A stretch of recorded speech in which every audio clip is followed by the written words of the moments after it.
Welcome to Black Belt Beauty Radio, a podcast fueled by a passion to support your journey in developing your most beautiful and optimal performance in life. Each episode is driven with the intention to elevate your mind.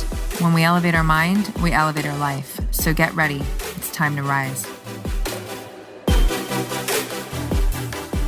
Hi, we're in I studio. don't watch movies. I actually have not turned on a TV in like a year. Why? Tell me. I don't know. I love it. My people already know how I am about TV. I can say it again, but Every time I want to watch a movie, I just never I just end up trying to figure out what movie to watch. Then I'm just reading anyway. I do the same thing. And I'm fuck this. Do you watch a bunch of read. trailers and then you're like, I'm done. It's bedtime? That's me. And then there's nothing that interests me. And then I'm just like, okay. And I also don't want to stare at a blue screen right before bed. I'm the same. So I'm like, okay, I'm just going to read. And then I get through one page and then I'm nodding off. And then I'm... The only exception for me is UFC fights. Yeah. So that's I'm a diehard over there. But otherwise, I'm with you, girl. Yeah. I'm so excited to, well, first of all, from our first... Comb this. No, other side. Here? Other side. This side? Oh, thank you. Wait. Oh my I gosh. don't know if we're recording. We are, but that's okay. Thank you. That's relevant. real friends. That is real See, friends. if you're not watching this episode, because we're totally keeping that in. Perfect. If you're not watching this episode, you probably want to go to YouTube. It's going to be a lot more fun. But Rachel just got up to fix my wild hair, which so many in my community, already know. I'm always talking about my fucking wild hair because it just shows up and makes a cameo. Like, hey, everybody, look at me. But I'm that friend too, where you're not going out with pepper in your teeth. You're not going out with bad makeup. That's the worst. When you get home and then you're like, you let me walk around with shit in my teeth, and they're like, oh, that's very telling of the type of friendship. Yeah. Because even if it's uncomfortable, if you're afraid to make them uncomfortable, you got to be willing to go, you know what? I would rather be uncomfortable. What is that though? You're just afraid to embarrass the other person, I feel like. And I don't know. I think so. Yeah. Where it's really, I could see a younger version of myself. I dated a guy once and he had some of his teeth and I just stared at it the whole time. But I was in high school, and then I was way unattracted to him, and I blamed him for what he had in his teeth. And I'm like, I'm not that attracted to you anymore. Why? Because you had something in your teeth the whole time, and I never told you. Isn't it funny how we function in those age and then in that age? Insane. It's just evolution. Evolution that takes us right into somewhere I want to dive deep into with you. Is really evolution, but specifically evolution of consciousness. And I want for our listeners, consciousness is such a big subject, right? So I want to share the actual definition of consciousness. Yeah, I think a lot of people hear that word consciousness and they're like, just like yesterday, they're like, what are you, a hippie? Are you a vegan? And it's there's a negative connotation that goes with it. You're woo-y, you're... Yeah, which is so funny because what does that even mean? All these labels, they're so funny to me. I mean, I understand perception and how it kind of builds around certain, ideas of identity. But to me, when that happens, it actually is just a clear sign of where the individual's consciousness actually is. Because when you are more expanded in your consciousness, you tend to stay away from your perception around labels, and all of that actually changes. And if anything, falls away. There's less judgment around everything overall. And we judge what we don't understand, right? That is truly where it comes from. Right. Anytime I'm feeling judged by somebody, it's coming from a place of they just don't fully understand. Being called, I was called a hippie, you were called a vegan yesterday by Bradley. After I just finished a big fat steak, and by the way, nothing wrong with vegan. We love you vegans. It's not even that. And I'm not even saying that to be nice because everyone knows me at this point. I don't function that way. I'm going to keep it real. But it is that funny. And I was like, what's the perception? Is it because I'm wearing crystals, diamonds? They're holistic. What is holistic? You mean yes, holistic. The whole body? Right. Mind, body, spirit, all of that. Yeah. And the opposite, right, of consciousness is unconscious. And that's how most lack people... of awareness. Yeah, lack of so awareness. The definition. Lack of presence in their life. Exactly.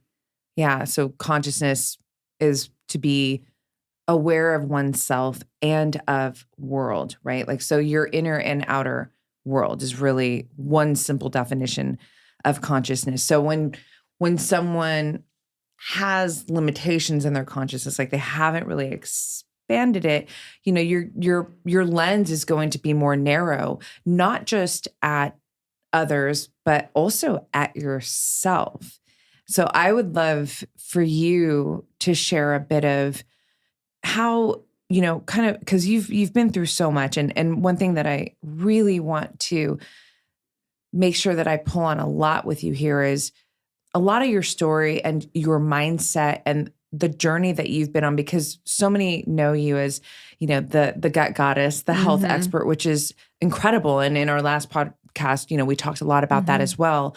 But, you know, knowing you so much more now, and, you know, even back then it was like we initiated a friendship and we knew we were going here, but we've had the opportunity now to go deeper, you know, into our friendship and have, you know, our conversations are always like podcast worthy, right? So I'm like, oh my gosh, I love that I get to be, you know, have this opportunity to hold a microphone up to share more of these parts of you, because they're so valuable. They're so powerful. So I'd love if you just want to drop us into a bit of your journey of just really that evolution and how, you know, you started to widen your lens and maybe what took you there, and, you know, anything else in that space you want to share. Yeah. And it does go in line with what we're talking about here of consciousness. And I think a lot of us go throughout life very unconscious. Yeah. And I also like to think of unconscious as really living by the ego, right? So we live a life driven by the ego, which the ego is the illusory self. It's the false sense of self. It's a self that says, I am what other people think of me. I am my past. I am my failures. I am my accomplishments. Yeah. I am my body. I am how much money I make. And that's how the world has really conditioned us to find worth.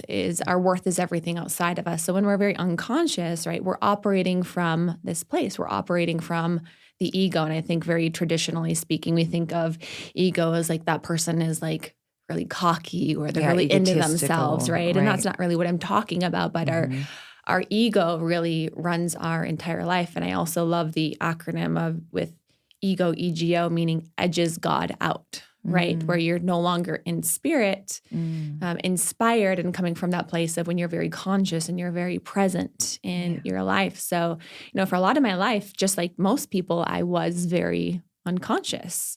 You know, I was very, very insecure growing up. I came from a pretty toxic family. I would say like my mom was physically absent, you know, out partying, drinking, drugs. And then my dad was emotionally absent as a byproduct of my mom. Yeah. So I really didn't have parents. I really didn't have someone to pour into me or speak good into me. So I didn't really get, you know, like the love that we would say like a child really needs growing up. And, you know, what's so interesting is the ego is really created in, I think it's around like years like 2 or 3, but it really is developing in those early years.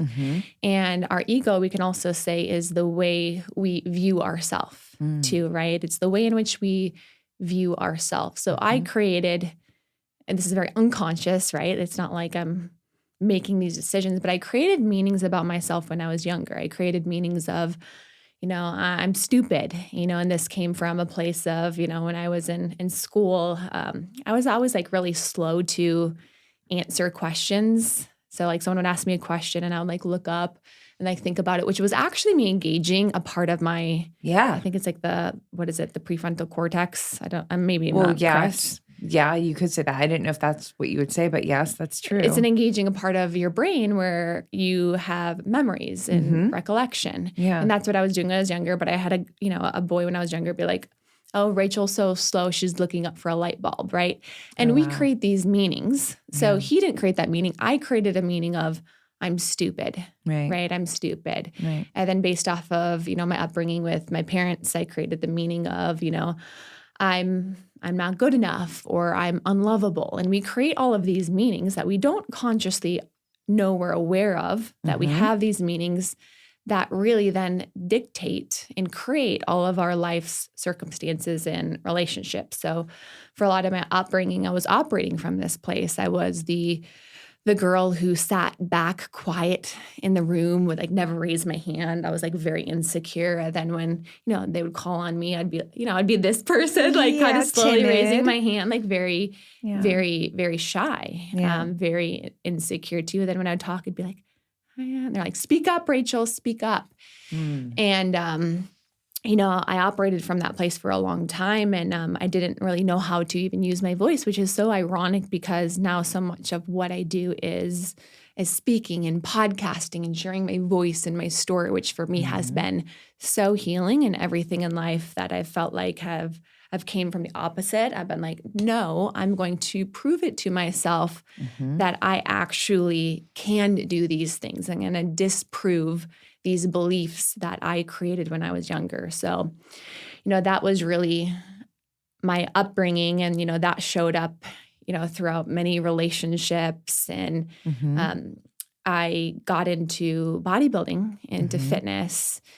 And I think a lot of us get into fitness initially, not everybody, but a lot of us get into fitness coming from a place of insecurity. We come from a place of like, I don't feel good in my body. I'm not confident. Maybe we're overweight. Maybe we're just like, I don't feel good enough. And we start from a place of pain. Yeah. Right. We start from a place of pain. We start from a place of unworthiness, actually, a lot. And we're like, I'm not good enough. I'm not happy with my life. And although that may be where we start, that can't be what keeps us going in the long run. And I think if we continue to operate from that place in really any area, that's what leads to burnout. It leads to health issues, right? So it's okay for that to be at the beginning. And, for me, I was operating from that place. I found bodybuilding. I had this sense of confidence for the first time in my life, which is why I love fitness so much because, fitness, I feel like it's an analogy for life, right? It's like physically I'm pushing my body to see what I'm capable of. And I fell in love. I fell in love with like what I was able to do and the way my body transformed, and it created this confidence in myself. But it almost like eventually became an addiction. Sure. Right. Because it was like, ooh, this is giving me something that I hadn't really had for a lot of my life. So, I pushed my body to, I'd say what started out as kind of healthy, like to create confidence and to feel strong and sexy in my body, kind of grew to be this striving and hustling for my own sense of worth through fitness and through nutrition. And that's when I got into bodybuilding and competing.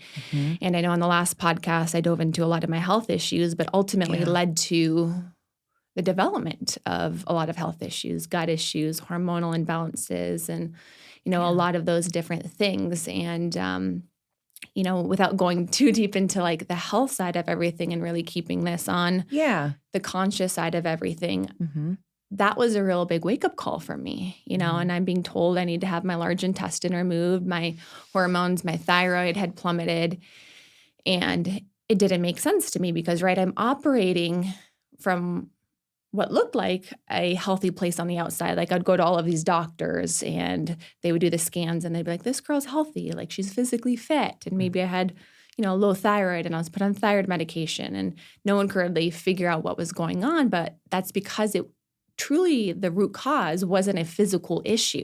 Yes. It was a place that I was coming from with myself. And, after I did a bunch of different dietary healing protocols, elimination diets, like address the bacteria overgrowth. I would make some progress, but eventually I had to really address this part of myself, like the part that we don't really want to look at, the part that's scary to really have to address, which is that relationship with self, which is the way we view ourselves. And that was really the beginning of my healing journey. And really understanding, all of my health issues, my hormonal issues, my thyroid issues, and my gut issues. Yes, I ran all these tests and I could see physically what was off in my body, but it was stemming from this place from unworthiness and the relationship that I had with myself and putting my worth in all of these things that were outside of me. For me, it was my body, right? It was my body. That was how I was seeking really truly validation in my life. 100%. And something I want to tease out there, because I think it's really important and could be really valuable to somebody listening, is the point where you got yourself to dive into your psychology, essentially, right? To understand this isn't just a physical thing. This is a psychological, emotional situation. It takes a lot of courage to be willing to do that deep dive work, and also so much self-honesty.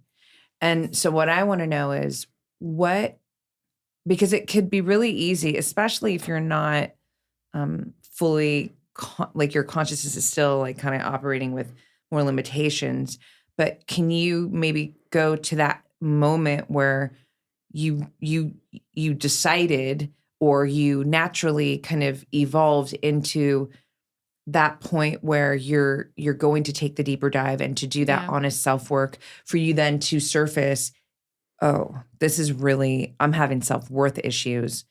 Yeah. What was that moment like? It's hard to pinpoint an exact moment. Totally. Right? I did a lot of different healing protocols, but I think it was really this slow awakening process. And I think for a lot of people, not everybody, but for a lot of people, we get to this place of, we could say, like rock bottom, when we're looking around at our life and we're like, I have failed relationships. I am unhappy in my life. I hate my body. We get to this place where we are so unhappy in our life, which causes us to really start to think, there has to be another way. This is not how it's supposed to be. I'm not supposed to feel like this every single day. I'm not supposed to be exhausted and burn out every single day. I'm not supposed to, be dealing with all of these gut issues. Like, this is not what God has meant for my life. And I think sometimes we have to get to that place in order to say, okay, then what is the way, right? What is the way? And so often we're searching then for that way. And I think I even went through that. So that's why I say it wasn't a moment. Like, I was like, okay, like, what do I need to do to heal? What is the perfect protocol and everything that I needed to do? And when I really started to make progress, is when I started to really see the way in which I was viewing myself. I worked with a lot of different coaches, and it's when I started to dive into doing some of the ego work. It was really looking at the ways when I was younger, I created different meaning about myself, right? And it is the meaning of what we create is the only thing that is really matters, right? Because there's not really anything that's good or bad. Like, we give labels to everything that happens in life. So things happen, we create the meaning, and we make that mean something about us. Yep. Right? So that's the way in which we relate to ourselves. And the way in which we relate to ourselves then creates different behaviors, right? Operating from a place of, whether it's striving, it's driving, sometimes it's being very critical. And that doesn't mean critical of other people. This could also be critical of self. And I think that's where I was operating from, right? I was very critical of self. Control, right? Perfectionism, which was also a big part of my life. I was operating from a place of control. Yeah. And we operate in these behaviors, which then further create and impact relationships and circumstances. And we get in this vicious cycle. And that is really the ego cycle that we get stuck in. So it's like, how do we break from this cycle? And one of the greatest things that I've had to learn was to really disidentify with a lot of those, and being unconscious, right, of what we were talking about earlier. Unconscious means that we believe everything we think. We believe everything we think because our ego ultimately is our thoughts quite a bit. So we believe what we think, we act on those thoughts, and that's what creates everything in our life. So I started to disidentify with the thoughts that were coming up. I started to actually question my thoughts, right? And mindset, right? Kind of going back to mindset is whatever our mind sets in, right? It's whatever our mind sets in. And a lot of us say we have a growth mindset, but really our mind has set in a certain belief about self, about other people, judgments, and all of these things. And we struggle in these different areas of our life. So, for me, as I started to disidentify with a lot of my thoughts and start to actually question my thoughts. And instead, truly actually get into my life. Like, oftentimes, right, when someone says like, who are you? Like, what would be your answer? Me? Uh-huh. A mystical alchemist, a poet, a science geek, a maverick who never subscribed to what anybody's idea of who I should be is, and always has operated with full devotion to my authentic self, irrespective of the challenges that I'd have to face as a result of that. Yeah. It's a simple I love summary. that. Yeah, I love that. And you have a very beautiful view of yourself, right? That you've developed. Yes. Developed over time. This was not something you were just born with. You have developed this mindset your mind has set in and the beliefs that you have about yourself. Yeah. Ultimately. But what most of us do, right, is we're like, hey, Rachel, like, who are you? We list off of our achievements. Status. We list off, we list off our status. We list off our accomplishment. And it's like, is that really who I am? And I think we can even take this a level higher, right? And we can say, okay, I am a healer. I am, and I can have a lot of these other different things. But ultimately, I feel like we're still always left with this question of like, man, is that really all I am? And even for you too, right? You are those things, but you also know you are more than that. I love this. You are more than that. Yep. And you can like try to explain to somebody else who you are to the best of your ability. And that's the best of your ability to put it into words. But the truth is, you cannot be explained. You can only be experienced. Yes, exactly. Oh my gosh. So I have a quote that, it was a segment of conversation. I have to insert this because I have often said in many podcasts, you're not just Rachel, just using you as the example, this beautiful, smart, intelligent woman, successful. You're an experience. I'm an experience. We're giving everyone an experience right now. All of us individually are experiences. And it really roots back to this fact that everything in life is energy. So if you kind of piece, or tease out like, well, what is the experience? It's a culmination of frequency and essence, so much energy. But I'll stop there. But I loved where you just took us because I see that as a truth. Absolutely. Yeah.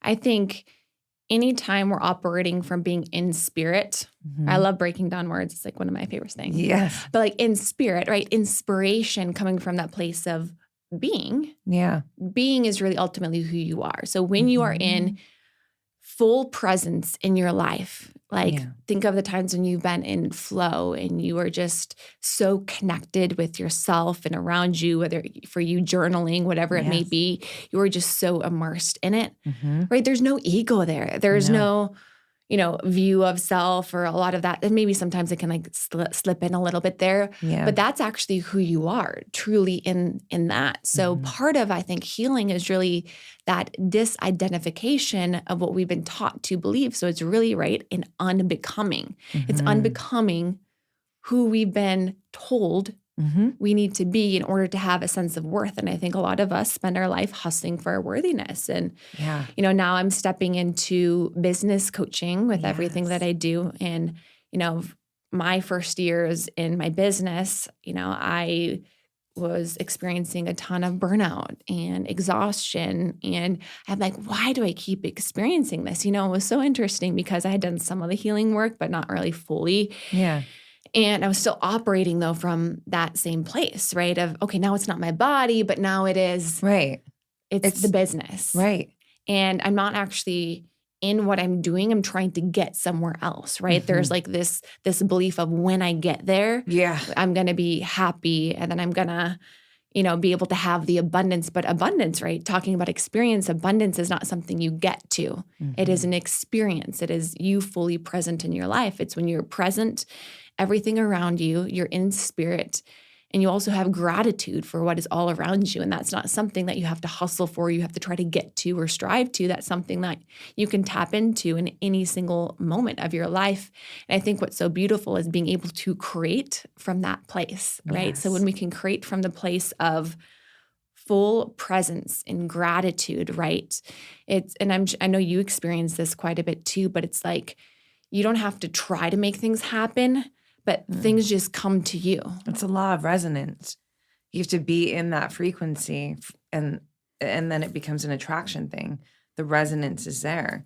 You can't be feeling and believing that you are less than, and yet, hoping or thinking that you're going to get, this overflow or influx of abundance. It's not a match. You have to be a match to the frequency. So that I love how you explain that abundance, as an example, is an experience and it isn't a destination. You have to, put yourself in that true frequency for you to then, have your reality, have it show up for you, have it be a match. When did that really start to, because you've done, and it's amazing because you've done so much already in your life, but your career specifically, there's so much accomplishments and beautiful, powerful, impactful accomplishments, just meaning like the amount of support that you, through all of your mediums and channels of work, the amount of impact that you're making is phenomenal, and it's cool because it's like, oh man, you're really just like, there's still such a big, which is so exciting. Just getting started is how I feel. Right. And that's a feeling for me personally that I love to constantly feel. Like I just wrote in my journal this morning, like it's just the beginning always. But when did that really start to kick in for you? I mean, even just like that concept of, abundance is an experience, because that I'm sure played a big role also in how you were able to essentially become a conscious entrepreneur and start to really cultivate the accomplishments and the successes that you've, banked so far. Yeah. And I was able to get to a certain point in my business, right? But then I was sacrificing other areas. Like it was my health, right? And maybe it wasn't my health in terms of like what it was before, but it was burnout and exhaustion and a ton of insomnia that I was experiencing. And I had this realization of, I may have been able to get here, but I was hitting the ceiling. And what got me here, wasn't going to get me there. And I needed to operate from a different place. And I think a lot of people in their business are operating from this hyper masculine place. Agreed. They're operating from the ego, right? Yeah. There's always, I have to do this. And they're not actually in love with what they're doing. And anytime there's like that resistance that we're experiencing of like, oh, I really don't want to, and we have that resistance. And it doesn't mean like you're going to love everything that you do. Like there's definitely things that come up. And you're not always going to enjoy everything of happiness, but you can have peace in everything that you do. Peace is like the standard. And from there, we can evolve into joy, into happiness, and then abundance. But we can always have peace. And peace really comes from that internal place of surrender, of non-resistance. So, that's so powerful. I have to just highlight that for a second because that is such a great point. And I really hope everyone who's listening or watching really just takes a moment to really capture that, because it's like, look, admin work, not the funnest. Who wants to do that? And like as an entrepreneur, but you are so right. Even in those, parts of the business, I just use admin as an example, but parts of the business that may not be the funnest or, the kind of highlight of your day, but in doing it, you still feel peace in that process because it's essential. And it's, it's also, I think, coming from a place of just authenticity. Like contrary to that would be, if you're doing something where that resistance is coming up, like you don't want to do it, it's because your authentic self doesn't want you to be doing that, So that's kind of a couple of things that I just threw out there, but really just putting a pin in that piece of the peace that you shared. It's so valuable. Yeah.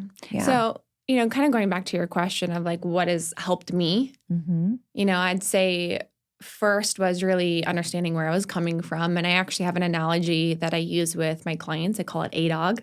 A-Dog? A-Dog. Okay. A-Dog.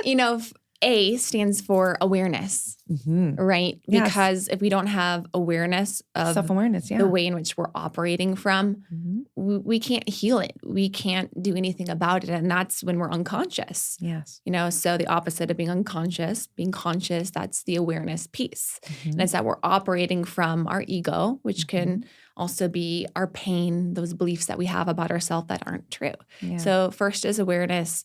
D is disidentify.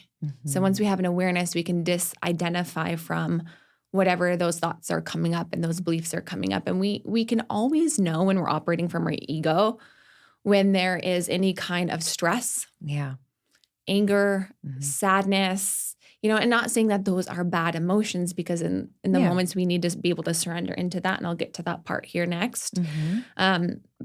But that means we're operating from the ego, because when you are in the place of a full consciousness and full presence in your life, you are really operating from either peace, joy, or gratitude very often in your life. So you can know how conscious you are based off of your level of inner peace. And that's just a way to check in with yourself. So if you're noticing resistance or unease, you know, that's like, I have some awareness. Where am I really operating from here in this moment? So D is that disidentification of that being you, because we can't believe everything we think, right? And constantly with our thoughts, we are creating. We are creating. We tend to think of only in the moments when we're like, whether it's journaling or whatever we're doing, every thought you think is creating something, right? So it's disidentifying with our thoughts. And then O is, I call ownership. O is taking ownership for absolutely everything in your life, but to also taking ownership for whatever may be coming up. And this is where kind of going back, if there is an emotion there, if there is pain, if there is anger, whatever is kind of coming up, you know, we want to also be able to have ownership for that. And ownership doesn't mean that this is who I am. It just means, you know, this is mine and I'm going to hold space for this. And I always give an analogy, you know, if you've ever seen a very grounded mama in the grocery store and her little kid is like throwing a fit and is like on the ground having a tantrum. You know, if you're the mom who like kind of starts to yell at your kid and is like, stop it right now, and is like trying to get him to stop, what does the kid do? Keep going. He probably gets worse, right? Yeah. And that's how a lot of us kind of operate with ourselves, right? Right. That's like that punishment, self-stop, and whatever we resist persists. Yes.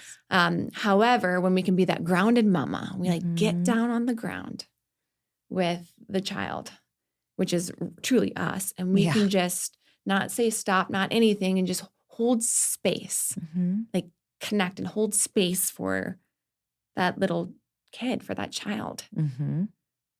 The kid actually starts to calm down. Yeah. Right? Yeah. He starts to feel that sense of love. So that's ownership, right? That's owning everything. It's being that grounded mama in our life, but for ourselves.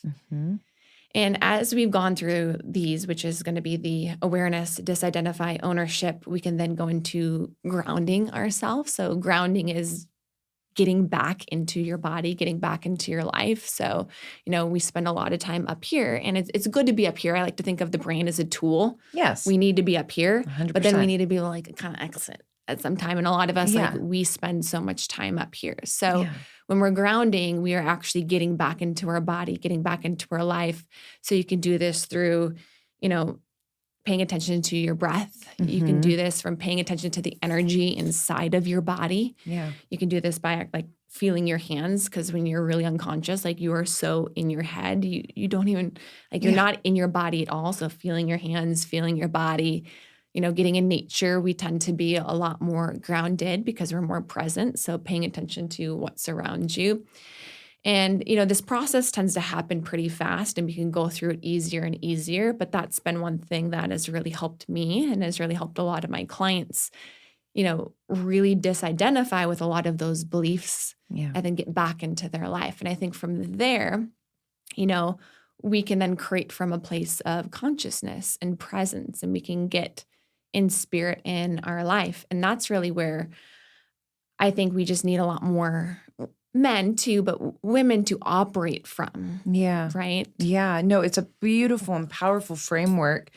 And it's, you know, I kind of sum all of that up to this kind of pathway or blueprint to come into a full state of wholeness within yourself, you know? And the disidentifying, I love that. I want to just say something about that because, you know, I often say, I mean, I built a course around this, your future self, higher self, but you cannot change your reality without shifting your self-identity. Self-identity, self-concept, interchangeable words there, but it's essentially like what you believe about yourself, because it's like you're saying, it's our beliefs, and these programs. It's actually really important to say this because some of the stuff that we're talking about, the beliefs, the scripts, you know, that you know, whether it, you know, it's indoctrinated or whatever, like from the external, or it's just what you've given meaning to because based off of your experiences, some of this stuff gets so lodged in deeply into the subconscious. I call them like sneaky programs. So it's like, and this really relates back to consciousness, because if you don't have the self-awareness piece, right? Or if it's just not as strong, then it's really hard to become aware of the sneaky programs that are actually dictating your entire fucking reality, right? So a couple things also to pull on that I love that you shared is you said this earlier, and these, what I'm about to say, are so important. They're powerful. The most powerful self-development tools, questions. You mentioned earlier, you started questioning, like, why am I thinking this way, or why am I feeling this way? And so, I mean, this all kind of goes back to your framework. I think, you know, just allowing yourself to come into that state where you become more self-aware, so you can start asking yourself these questions, discerning between, do I really want to think this way? Does this make sense to me? Then, disidentifying, and then ultimately bringing you back into a state of wholeness. I mean, just really highlighting how powerful what you just shared is, and how powerful but really effective. The self-work. It's everything. And I'd say that's like the healing piece of it all. Yeah. I always define healing really at the core is the release of fear. So healing at the core is the release of fear. If we can think of illness, right? I could say it is, you know, dis-ease in the body from a physical level, but where does dis-ease ultimately come from? But illness is also external searching. It's searching for things that are outside of us. And health is wholeness. It is peace. So it's healing. It is that release of fear and getting into the place where we can operate from that place of wholeness, which is when we are fully present in our life. And then from there, we can then step into the next level, you know, and from this level is what I'm really passionate about, right? Because this is like where we get to really like create from and create the life that we want. Because first, our purpose is that internal purpose. It's that internal purpose. It's the healing. It's getting to our wholeness. And from there, we then get to take our internal purpose and turn it into our external purpose, right? When you are coming from a place of so much wholeness and presence in your life, there are certain things that just want to be created and want to take form outside of you.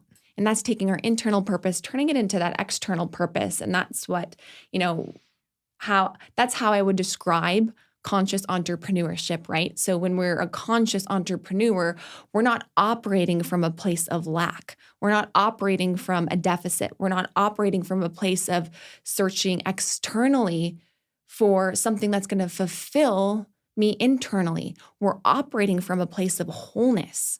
We're operating from a place of creating and actually taking our own story, taking the things that we walked through and turning it outward and being able to turn that outward and help other people. I have the best job in the world. You know, my work is truly like it's doing this work on myself and it's my own healing and then turning it outward and being able to serve and help other people. And I believe that's the evolution that a lot of conscious entrepreneurs are on. And I say conscious specifically with entrepreneurs because we can't operate from that place if we're always hustling for our worthiness, right? So it's first getting to that place of wholeness. And from there, we can really begin to manifest and create these incredible things in our life, which is where a lot of the fun starts.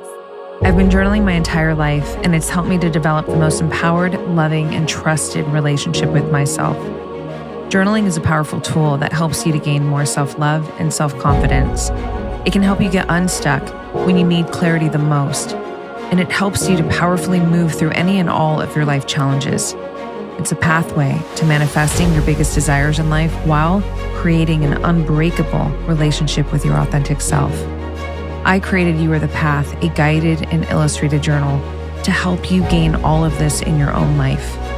In this 7x10 mystical journal, you get a personal introduction and final thoughts message from me, 7 guided and illustrated sections with lined pages and 5 thought-provoking journal prompts, 7 empowering quotes from me. You get 1 freestyle creative section full of blank pages for drawing and sketching, and you get the beautiful artwork designed by talented artist Emerald Patchett. There are 120 pages of pure possibilities waiting for you in this journal. You Are the Path was born to help you create, discover, and illuminate the path that is you.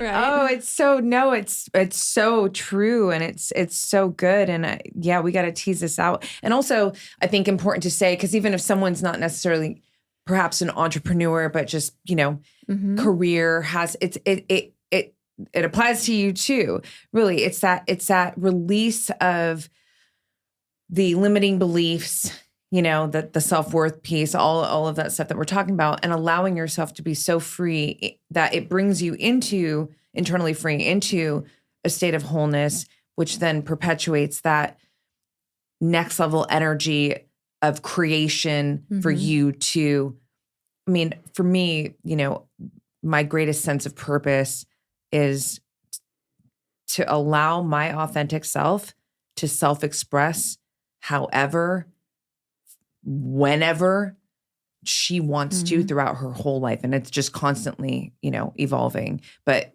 that piece that you just shared, like when you're like, there's pieces in us that want to come out and, create. I see that as like self-expression, right? That's that inspiration part. Yes. That's like when you feel so inspired to create. And what's so beautiful about that is it gives you energy instead of takes energy away. When you're creating from that place, you are like, I feel energized. I feel excited. Like there's just so much of this inside of me that wants to be created. Yeah. Versus operating from the deficit where we feel exhausted and burnt out because it's taking energy away. And I think also too on this next level, it's operating from our true values. And we have these human values, right? And we could say human values are like, growth and health and a lot of these things, right? I like to think of there's the human and then there's the being. So there's the being is really us in our true utter essence. And we have actually values on that side. So my values on the being side is peace, right? If I don't feel internal peace, I know I'm not operating from a place of alignment in my life. Yes. It is purpose. But purpose isn't searching for purpose. It's being. These are all experiences being on purpose in everything that I do.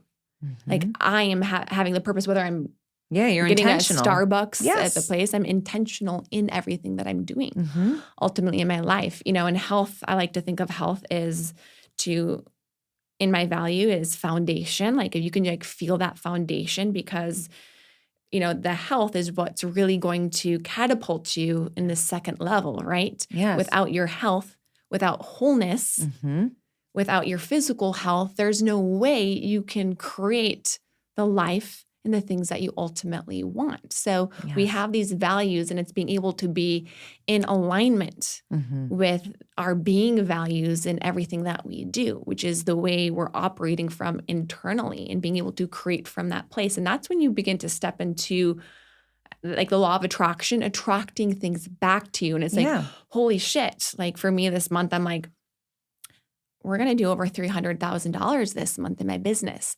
I'm traveling. I'm speaking on podcasts. I've worked with a few select clients and it's like, where's this coming from? And I'm not having to work that hard. Yeah. I'm not having to work that hard. And previously I would be busting my ass to get to half of that and I would be exhausted and burnt out. And here I am like traveling and living a life that I want. I'm like, oh, we just happened to make $100,000 this last month. Cool. I love it. Like oopsies kind of a place. Like that's the place we want to be able to operate from. It's so beautiful, God. And I'm so proud of you. And I know, it's so real with you. And one of the things I want to point out that I specifically love about you, and I'm excited to see more of this energy kind of pop up in our world. And I know you are too, but you are a woman who I feel authentically operates in harmony with your masculine and your feminine energies. And how, just quick framework for those who haven't heard me say this before, but I see it, and I think this is actually very helpful when you think about these energies. The mind is the doing and the masculine. The heart is the being and the feminine, right? So you're just talking a lot about the being, and, a lot of the life prior is like you're in the doing. It's like excess doing, the hyper masculine. Now, one's not better than the other. They're, my poetic way of saying, you've heard me, is that I find them to be lovers in my world. And that unity, when these lovers are working in dynamic unity together, you exude a different level of energy, frequency, essence, vitality even, right? When burnout comes into the picture, you don't need to be an entrepreneur. You could be anything. Like, just burnout to me is there's a divide between you and your being, right? And so to pull this all together, and I'd love to just hear you talk about this specific subject. What I love is that you're a bad bitch. You're edgy, you're strong, you push, like your mindset is fierce, right? There's all, like, I have chills right now. There's all of that energy. Like, you're a no quit, like, I'm going to fucking handle business capable woman. Now, you're simultaneously, like, you are so soft, so compassionate, open, generous, you aware, like you truly know. We laugh about this because we're so similar, but like, when it's time to fucking surrender, to nourish, to be quiet, and you respect that piece and part of you. Like, you give yourself that space when you know you need it. And this is the feminine energy. And so that harmony, though, I don't feel like I see, and I know, because I, coach women, talk about, like, that's one of the things women are so attracted to me for, because it's not a conscious thought for me. I'm not like, now it's masculine, now it's feminine. You know what I mean? Like, it's just always functioning with me in this way. And I see that in you. And it's honestly probably one of the reasons why I'm so drawn to you. Connect. Well, you reflect it back to each other, right? Like, I think part of this too is getting around other people who can reflect back that inside of you, right? And, part of too of like compounding on my business has really been, and just like my life has been, getting around other people who reflect back the greatness that's already inside of you.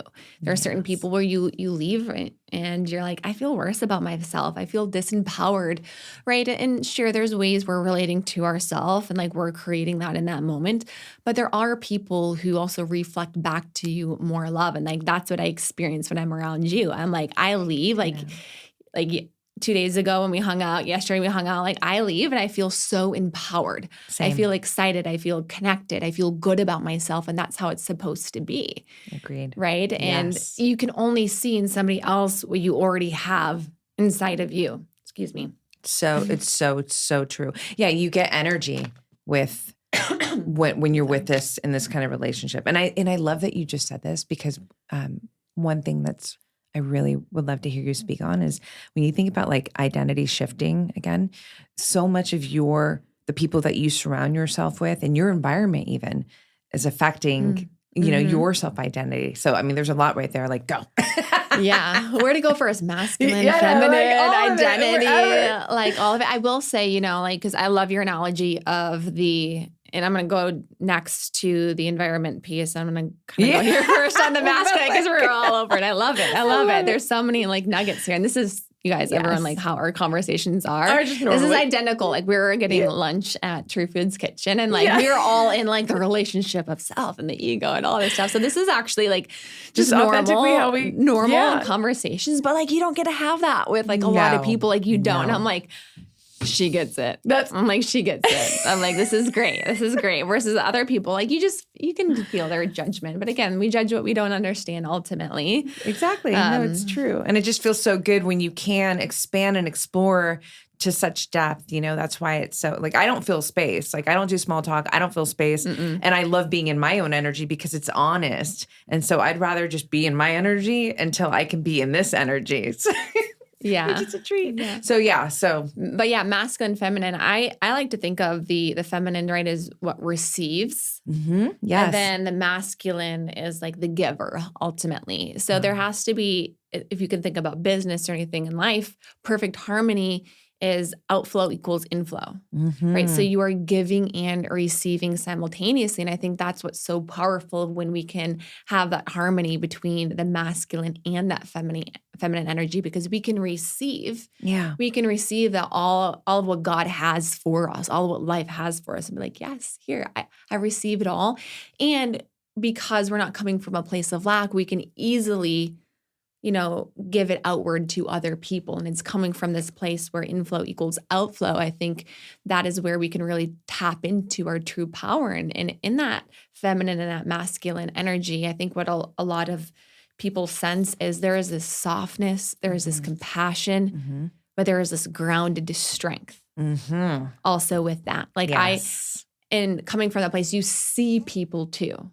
Like you see people too. And I think that's all part of the feminine. Like when I look at somebody, and even if they're operating from their ego and, their pain body, whatever is coming up, I can look at them and see them truly, like look into their eyes and see their essence and like see who they truly are. And like, you're not all of these things. Right. Even if they don't see it. Even if they don't see it, right. I can see that because I'm operating from this place. Yes. Because again, I can see it because I can see it in myself and I can see it in other people to go along. So I think it is coming from this place of being and then turning it into our doing, but it's that inflow and that outflow simultaneously that is so powerful. And that's for men, that's for women, right? But we tend to, we also give a negative and a positive. I think we could say it's negative, right, when you're only in the masculine. We could also say it's negative when you're only in the feminine. Yeah.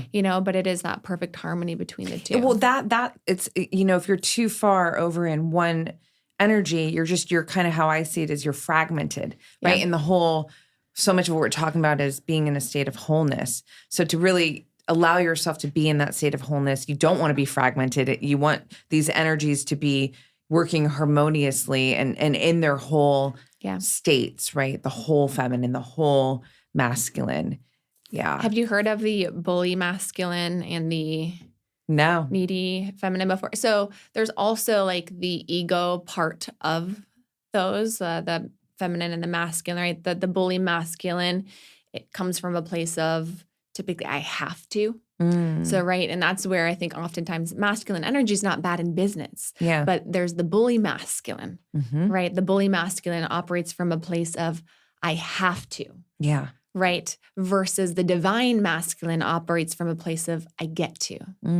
I get to. I'd be glad to. I'd be delighted to. Like think in a relationship when a man is like, sure, I'd be delighted to. What else do you need? Yes. How else can I serve you? But again, giving, right? Yes. That is what that divine masculine does. And the bully masculine is like, oh, I have to. And I think that's where it becomes more negative. And on the feminine side, right? The divine feminine operates from the place of like, thank you so much, like gratitude in receiving everything. Like I receive that fully. I'm so grateful for it. But then on the extreme side, there's the needy feminine, which is like, please, like give me, right? Like I need you to, right? And that's where a lot of women like can operate from, I think men can operate on the bully masculine side a bit easier and women can operate from that like needy feminine too a lot easier where it's like, please, and like, I need this. And it's coming from that unworthiness place too. So I think it's also, I just wanted to note operating from that divine and that divine feminine and divine masculine too. What would you say, or maybe some cues that, or let me reframe this. Do you have any cues that tell you perhaps maybe you're in hypermasculine and you need to just kind of allow more of the feminine, the surrender? Yeah. Resistance, tension.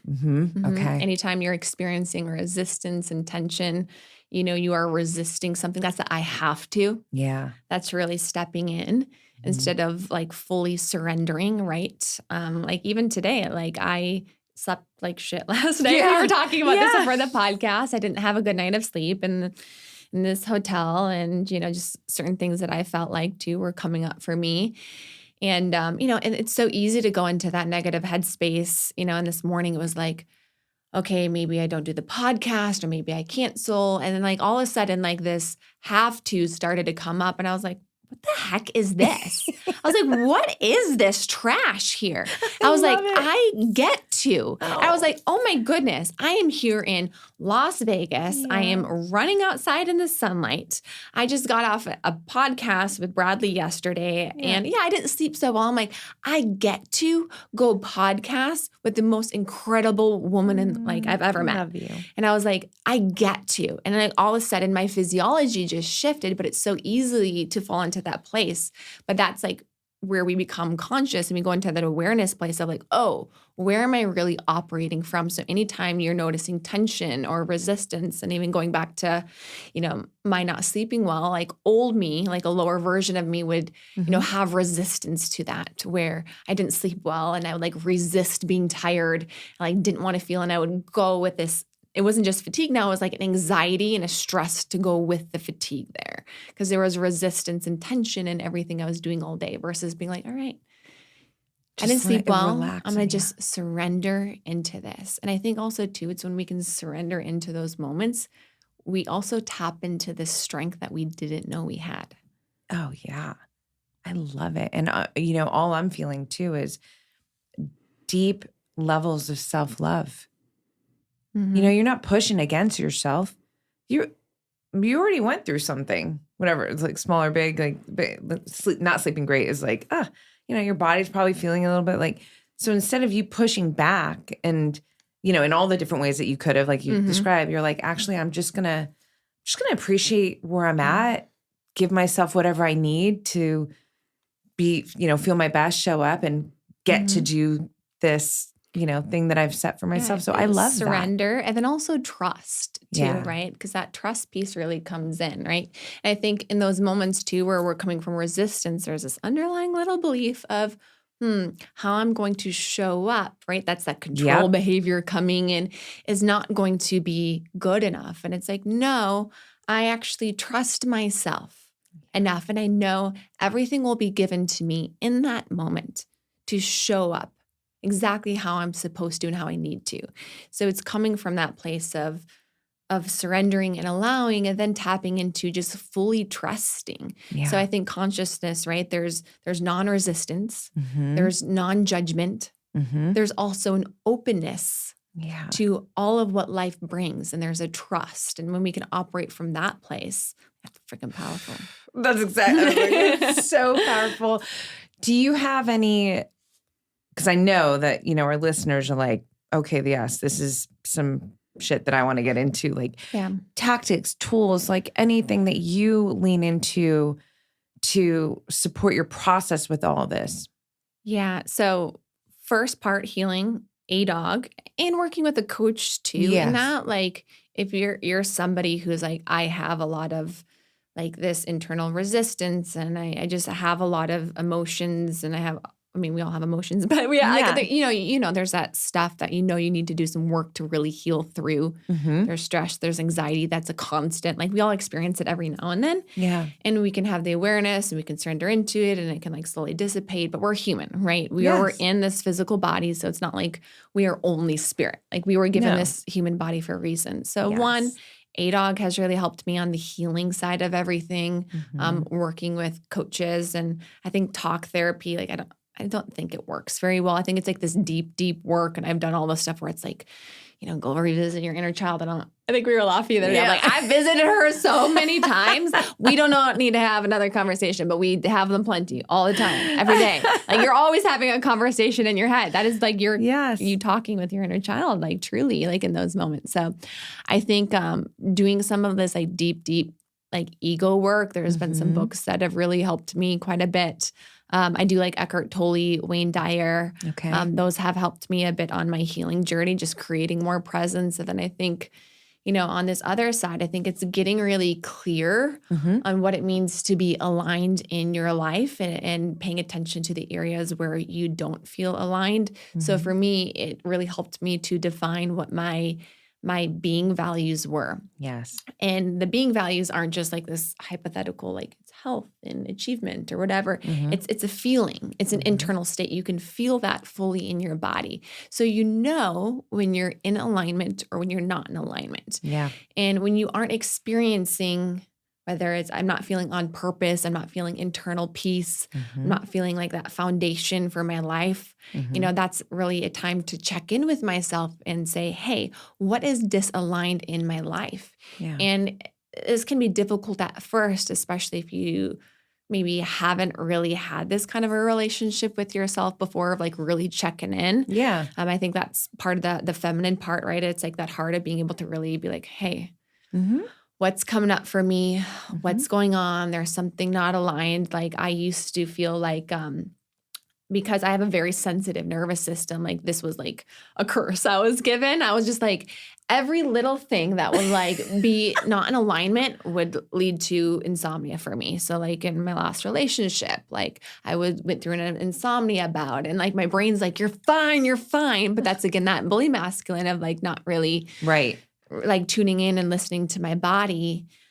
So now anytime like where I'm not sleeping, like my nervous system gets a little bit off and I go, okay, something's not aligned. And I just need to check in with myself and I need to try to identify, create some awareness around what those things will be to get myself back into alignment with my values ultimately.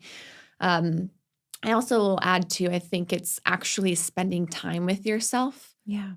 Right? Like a lot of us don't spend time with ourselves, so we don't really know ourselves. Like I spend a lot of time alone. Yeah. I love it. Because you're not really, you know what I like to say with that is that you're not really alone. This is why I capitalize in all my writing, self. You're spending time with your capital SELF.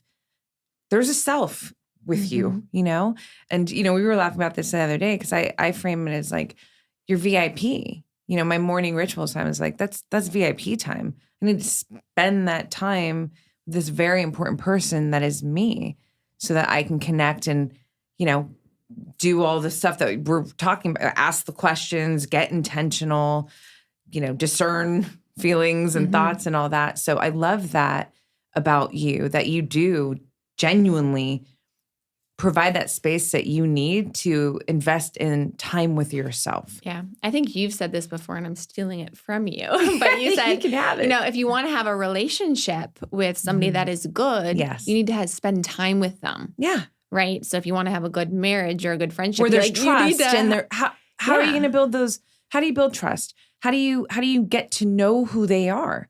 You have to invest time to be with them. Yeah. And I think the misconception is that individuals walk around and because you're in your body and you know your name and your family and all these things, like you really know who you are. But what I've learned, because I speak so much about authentic self and the questions I get asked, endlessly is like, well, how do you even know who your authentic self is? Is like, oh, because you really haven't spent time with yourself. Yeah. Your essence, right? It's not just spending time with yourself and being in your head. It's spending time with yourself and being fully present with yourself. Yes. Which is really hard to articulate into words, but it's knowing your own essence, like who you are in your uttermost being and knowing that is who you are. So you also know when you're not operating from that place. Yeah. So you need to be able to experience that with yourself. It's hard sometimes, like we easily can want to put on a mask or like mold based off of other people. So you need to know first and foremost what that experience is by yourself. Yeah. So you can also know when you are around other people, if you're actually operating from that place. Because a lot of us, like we have these different roles that we play. Mm-hmm. Like we operate different with, our kids, as we operate different in work, as we operate different with people in the business. Like there's these different roles that we play. Mm-hmm. It's like, what is that? Yeah. Right? Like, what is that? Why can't we just be fully ourselves Full time in everything that we do? But we play these roles ultimately, and I had a coach one time that said to me, and I loved it. She's like, I am always myself in everything that I do. Like, Rachel, what you see here, is me. Like what you see here, you get fully. But some people just get a little bit more of me. Yeah. So like some people just get a little bit more of me. Yeah. Well, and I think actually that comes full circle back to the consciousness piece. Because if you can, those that you're going to be able to, it's not that you're not who you truly are in those moments. I mean, I don't know her. I'm just kind of playing off that. But because I know in my own life, depending on where you live, you as anybody, where your consciousness is, that's going to determine how much we're going to be able to just spread out. And there's always authentic me, but if I can't go into the deep end with you or, go here in conversation or here because maybe there's limitations around your lens, you being whoever, well, it's going to create a limitation around the full expression, which is why you're still yourself. You're 100% not. Yeah. I can never not be myself, And like a romantic partner, right? Yeah. They should get a lot more of you than maybe somebody else would. So there's, it's degrees. like you're always yourself, but just some people get a bit more of you. Yeah. Yeah. Let me, a couple questions because there's airport after this, but one question I want to ask you is, what would you say, if any, and there could be none, but just curious, what would be a misconception about you, do you think, that maybe could exist out there? Because a little back, because a lot of people see you and they know you as in the health and, even though like the fitness, all that, right? And it really does like create this identity, right? Sure. Which obviously you're really undefinable is, I think, the big takeaway that I'd like everybody to capture from this episode. But is there anything that you can speak on in that, or that you would like to, do you think there could be a misconception? Or? Oh, for sure. Yeah. And I think we all have our own view of everybody else, and they're all misconceptions, right? Like there are certain people that we can experience like on a very intimate level, but most of the time, like someone you're following on Instagram and social media, like you're not really fully experiencing them very often. And I think too, like if you were to go on my Instagram, like it's evolved, like you'd see my whole journey because you'd see my bodybuilding photos and you'd see everything that was about my physical body. And that was when I was putting so much of my worth in my body. And every photo was just my body. Like you could tell that. Like I can now look at people on Instagram and I can like see that because I've operated from that place before. Yeah. And then there's been like this beautiful evolution, which has been captured on Instagram. But I do think there's still, because I do functional medicine and it's a lot on like gut health and the microbiome, and I love that stuff. Yeah. Like I could do a whole podcast just about like the bacteria in your gut and the hormones, and I can like nerd out on just like purely the body side of things, like the physical level, and take all of this out. But what I'm passionate about is healing and health, and right. And there is that physical part. And I think that's where functional medicine and all of the testing and everything is so crucial. But there's also this whole other area too. And it's the conversations like this. It's healing. It's getting into more presence. It's the relationship we have with ourselves. Yeah. And that's where we can truly heal, release from fear, is when we can really address both sides. We can address the physical and the being. We can address the human and the being part to really step into our wholeness. So, to answer your question more straightforward, I would say it's, I think a lot of people would judge more so from just the physical, like Rachel does weight loss and macros, and it's just all about like gut health, right? And I went on Bradley's podcast and all he wanted to ask me about was like macros and body composition. And I will totally go down those conversations and I'm all Sure. here for it. But I think there's a lot more Yeah. that can't Yeah. really always be seen on Instagram. Well, it's starting to maybe, is Or it's yeah, beginning to a bit more. it's emerging more, and that leads to the kind of final question for now, because this is definitely a TBC. But what's next? Like, what's making your heart beat faster? What's something coming up, inspiring you, like any and all in that region?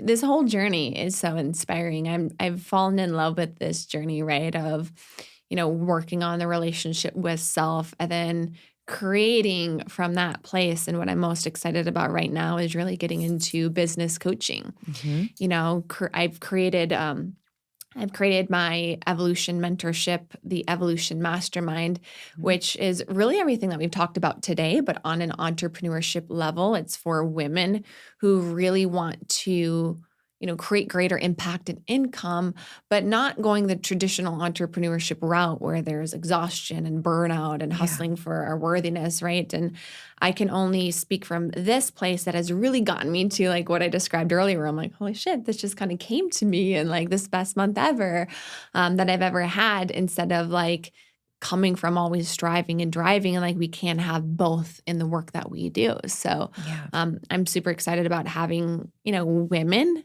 who are excited, who want to create from this place. And I think the evolution that a lot of conscious entrepreneurs are on is taking these parts of us, taking the things that we walked through, turning it outward and turning that into our mission and our purpose. And that's when healing really starts to become full circle, and it's no longer then about us. Yeah. Right? Sure. I think at the core, that is when we can really tap into abundance. And it's being able to know that every person is truly blessed who gets to cross your path and gets to hear your story and what you get to bring to them, and operating from that place and the work that you do. So you're going to be a part of the mastermind. I am so proud to be. I'm so excited. Yes. No, that's so epic. And can we direct them to, is there any kind of like the evolutionmastermind.com. Cool. Okay, good. Yeah, we'll in have the show some notes. in-person events that we're going to do. And also like one thing's cool is going to be really working on our story, right? Because our story is so powerful. Our story is incredible. And I think one of the reasons too is why I've been able to grow my business the way that it has been from sharing my story. Yeah. Like I go on podcasts and I'm very open and vulnerable. I talk about all of the shit that I've walked through, the place that I came from. And that's relatable, right? And your story is what gives evidence of what's possible for somebody else. It says they have been where I am at, and they've came out on the other side. Yes. And when we can tap into people's heart space first, we can then tap into their head space. Right. Ultimately after. And I think, in entrepreneurship, it's backwards. Like we're just trying to like sell them and we're trying to do that. So that's that feminine and that masculine part of it too. So, we'll be doing a lot of things like working on story and giving, the ladies in the mastermind an opportunity to speak and share story and to collaborate and create these alignments with each other. So it's really powerful. So much fun. Really powerful room. Yes. Oh my goodness. Powerful room is this room with you in it. I love you. Thank you so much. This has been so fun. We have so many more conversations to have on record for people, but I'm always excited for every conversation with you. And I love and adore you. All of your Instagram, your website, mastermind, everything will be put into the show notes. If any final words you want to close this epic, elevating, heart-centric conversation with? Man, I feel like we've dove into so much. We really did. No pressure. Normally I have something. Peace. Normally I have something like super motivational I want to end with, and I'm just like, peace. That's what I'm ending with this one. I dropped them all already. That's it. All right, you guys. Peace. Peace. Thanks so much for tuning into this episode, you guys. If you loved it, please share it on your social. Throw it up on your Instagram stories and tag me. I'm at BlackBeltBeauty. I am also at Roxy Look, RoxyLook. I love connecting with you guys. This is a conversation that I want to just continue growing with you guys. So if you feel inspired, to hit me up, do so in that space. I always enjoy hearing from you. If you'd like to support this podcast, you can do so by rating it and reviewing it via iTunes. It's such supportive help, you guys. It really helps the visibility of this podcast. So I appreciate and thank you in advance for doing that. And on that note, you guys, I'm signing off with all my love and always looking forward to catching you on the next.